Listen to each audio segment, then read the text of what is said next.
Hello students, good morning और miracle tutorial में आपका स्वागत है। विद्यार्थी के रिक्वायरमेंट को देखते हुए आज हम सामाजिक विज्ञान लाए हैं, सोशल साइंस।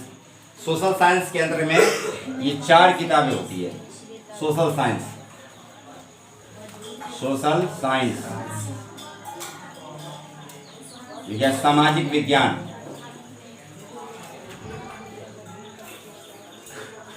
इसके अंतर्गत 4 किताबों का अध्ययन करना है आपको। पहली किताब है हमारी अर्थव्यवस्था। हमारी अर्थव्यवस्था पता होना चाहिए कि सोशल साइंस में कौन कौन सी किताब पढ़ने हैं आपको। पहला है हमारी अर्थव्यवस्था, उसके बाद है इतिहास, भूगोल और लोकतांत्रिक राजनीति।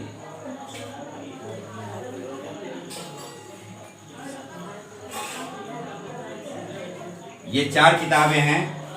ये हो गया आवर इकोनॉमिक्स, माने इकोनॉमिक्स के नाम से जानते हैं इसको, इकोनॉमिक्स। ये हो गया हिस्ट्री,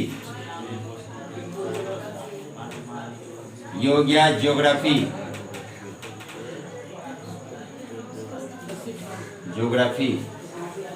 और ये हो गया सिविक्स।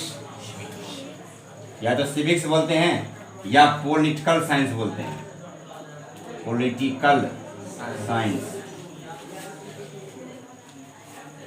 नागरिक शास्त्र भी बोलते हैं इसको, नागरिक शास्त्र या लोकतांत्रिक राजनीति।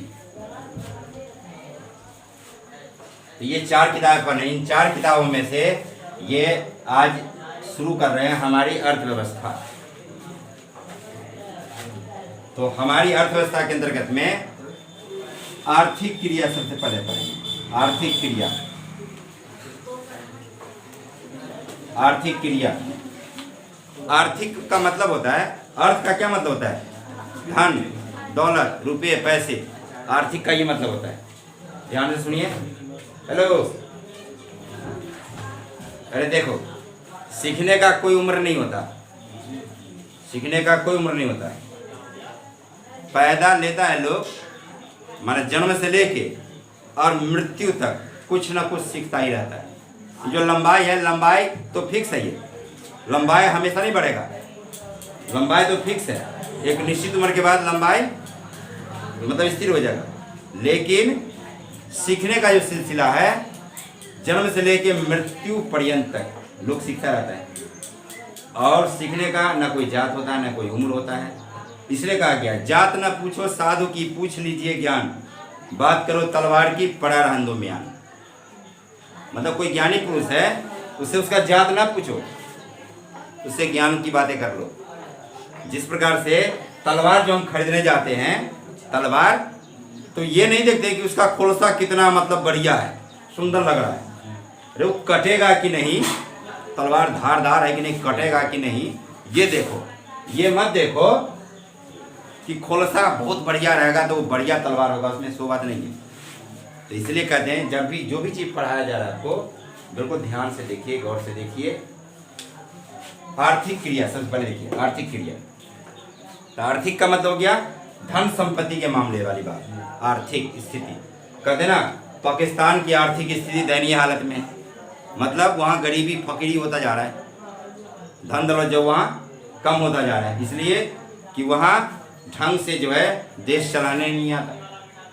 समझे बात? तो वहाँ आर्थिक स्थिति बहुत ही खराब है। कहते हैं अमेरिका की आर्थिक स्थिति बहुत अच्छा है, तो बहुत अच्छा, उसका भी कुछ न कुछ कारण होगा। भारत की आर्थिक स्थिति सुधारती जा रही है, ठीक है। तो चलिए, आर्थिक स्थिति का मतलब क्या? रुपये धन दौलत के मामले में, ठीक है। तो आर्थिक क्रिया वे सारी क्रियाएं जिससे आमदनी आता है, वे सभी क्रियाएं जिससे आमदनी आता है, या कहो कि आय की प्राप्ति होती है। तो आमदनी आने वाला क्रियाकलाप कौन कौन सा है? किसी ने मान लो दुकानदार दुकान खोल लिया, मतलब आर्थिक क्रिया कर रहा है वो। कोई डॉक्टर क्लिनिक खोल लिया, कोई दवाई का दुकान खोल लिया, कोई फैक्ट्री लगा लिया, फैक्ट्री लगा लिया पूंजी डाल करके, तो क्या हो गया? वो आर्थिक क्रिया कर रहा है।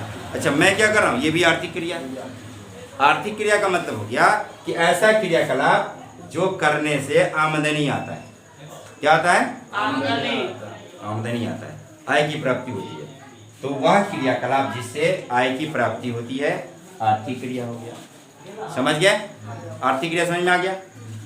और आर्थिक क्रिया के बाद आता है स्टेप अर्थव्यवस्था।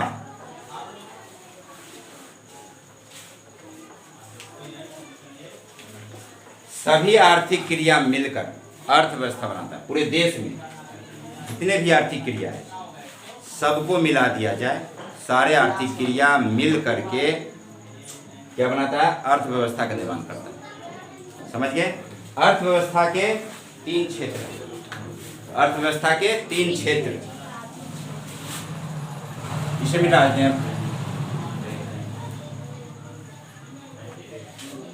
अर्थव्यवस्था के क्षेत्र, अर्थव्यवस्था के क्षेत्र, अर्थव्यवस्था के 3 क्षेत्र हैं। प्राथमिक, द्वितीयक और तृतीयक। प्राथमिक क्षेत्र हो गया सभी कृषि क्षेत्र। क्या? कृषि क्षेत्र। कृषि क्षेत्र, तो कृषि क्षेत्र में सिर्फ हल बैल से या ट्रैक्टर से खेत जुतवा लिया, बीज डाल दिया और फसल उगा लिया। कृषि क्षेत्र सिर्फ यही नहीं हुआ।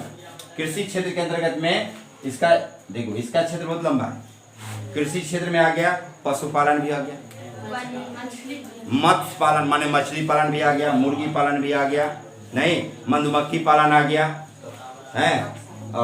ये प्राथमिक क्षेत्र के अंतर्गत में सब आ गया, ये कृषि क्षेत्र के अंतर्गत। और द्वितीय क्षेत्र आ गया सभी उद्योग धंधा, उद्योग क्षेत्र, फैक्ट्री, उद्योग धंधा, ये सब क्या आ गया? द्वितीय क्षेत्र में आ गया। उद्योग, क्या? उद्योग, ये आ गया द्वितीय क्षेत्र में।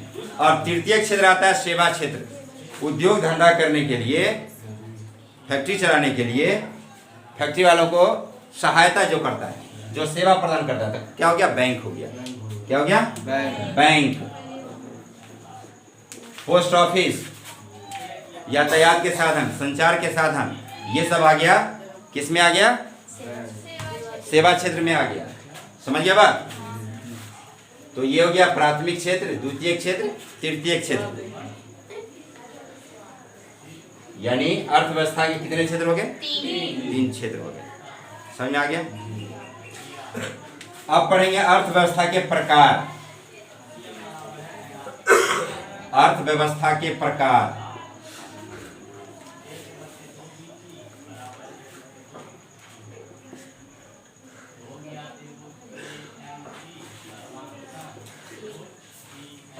अर्थव्यवस्था के प्रकार समझने के लिए पहले पढ़ेंगे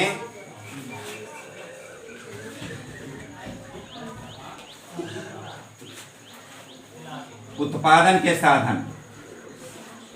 उत्पादन के साधन, ये पहले पढ़ लें। उत्पादन के साधन क्या होता है, तब ये अर्थव्यवस्था के प्रकार अच्छी तरह से ढंग से समझ में आ जाएगा। उत्पादन के साधन, उत्पादन के साधन का मतलब हो गया कि उत्पादन करने में क्या क्या हमें आवश्यकता पड़ती है। जैसे मान लो किसी को फैक्ट्री लगाना है, फैक्ट्री लगाने के लिए क्या सब चाहिए?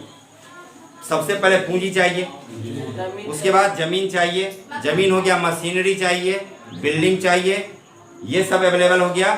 तो क्या चाहिए? कच्चा माल चाहिए। क्या चाहिए? कच्चा माल चाहिए। जैसे मान लीजिए प्लास्टिक का कुर्सी बनाने का कारखाना है, प्लास्टिक का खिलौना बनाने का कारखाना है, तो उसके लिए कच्चा माल प्लास्टिक हो गया, नहीं? औजार चाहिए, मजदूर चाहिए, साहस चाहिए। साहस का क्या मतलब? कि मान लो बिजनेस कोई खोलता है, तब बिजनेस में हमेशा उसको फायदा होगा ऐसी बात नहीं है, नुकसान भी हो सकता है। तो सहन करने का उसको साहस होना चाहिए ना। समझिए बात? फिर संगठन भी चाहिए, माने उत्पादन के साधन। साधारण सा खेती करना है तो खेती के लिए क्या सब औजार चाहिए? खेती करने के लिए ये ट्रैक्टर चाहिए, माने जुताई करने का साधन चाहिए, बीज चाहिए, हैं खाद जो डालना है, फिर सिंचाई की व्यवस्था चाहिए, सिंचाई में पानी देने का भी, ये सब उत्पादन के साधन हो गए। क्या उत्पादन के साधन? उत्पादन के साधन ढंग से समझ में आ गया? कई सारा पॉइंट्स बोले इसमें। पूंजी चाहिए, भूमि चाहिए, मशीनरी चाहिए, बिल्डिंग चाहिए, कच्चा माल चाहिए, मजदूर चाहिए, क्या कहते हैं, संचार का साधन चाहिए, संगठन चाहिए। ठीक है, तो उत्पादन के साधन समझ जाने के बाद आता है अर्थव्यवस्था के प्रकार। अर्थव्यवस्था के 3 प्रकार। पहला समाजवादी, दूसरा पूंजीवादी, तीसरा मिश्रित। यह अर्थव्यवस्था के 3 प्रकार हो गए। समाजवादी अर्थव्यवस्था,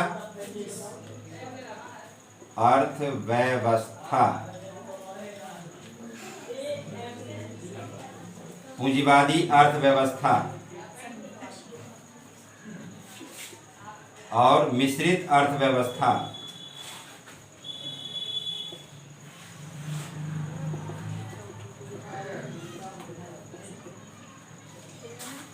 समाजवादी अर्थव्यवस्था, देखिए, जब उत्पादन के सभी साधनों का मालिक सरकार हो, जब उत्पादन के सभी साधनों का मालिक सरकार हो, तो ये हो गया समाजवादी अर्थव्यवस्था। जैसे सरकारी स्कूल है, सरकारी स्कूल का मालिक कौन है? सरकार। ठीक है, तनख्वाह सरकार देती है, सरकार पैसे खर्च करता है उस पर। ठीक है, सरकार के अंदर में हो गया, तो ये समाजवादी अर्थव्यवस्था के अंतर्गत आ गया स्कूल। तो स्कूल क्या हो गया? जैसे बैंक है, सरकारी बैंक, सब क्या हो गया? वो समाजवादी। रेलवे हो गया, क्या हो गया? समाजवादी। तो समाजवादी अर्थव्यवस्था का मतलब हो गया उत्पादन के सभी साधनों का मालिक सरकार। समझ रहे बात? तो जब उत्पादन के सभी साधनों का मालिक सरकार हो तो उसे कहते हैं समाजवादी अर्थव्यवस्था। और जब उत्पादन के सभी साधनों का मालिक निजी व्यक्ति हो, कोई भी प्राइवेट व्यक्ति जो है बिजनेस खोल लेता है, फैक्ट्री लगा लेता है, समझ गए बात, तो वो क्या हो जाएगा? पूंजीवादी अर्थव्यवस्था। समाजवादी अर्थव्यवस्था में समाज के कल्याणकारी, समाज में हर व्यक्ति का कल्याण हो, ये सोच करके तब अर्थव्यवस्था लगाया जाता है, समाजवादी हो। ठीक है, इसमें कीमत कौन निर्धारित करता है? सरकार। इस हिसाब से कीमत निर्धारित करता है वस्तुओं पर कि समाज का हर व्यक्ति उसका उपयोग कर सके। समाजवादी अर्थव्यवस्था के अंदर आता है। अब पूंजीवादी में कोई निजी व्यक्ति पूंजी लगाता है, वो तो अपना फायदा सोचना पहले कि फायदा होना चाहिए। ठीक है, तो अपना फायदा दिमाग में रख करके, माइंड में अपना फायदा रख करके तब उस पर क्या करता है? कीमत निर्धारित करता है। तब वो हो गया पूंजीवादी अर्थव्यवस्था। तो पूंजीवादी में क्या हो गया? कोई निजी व्यक्ति उसका मालिक होता है। समाजवादी में सरकार मालिक होता है।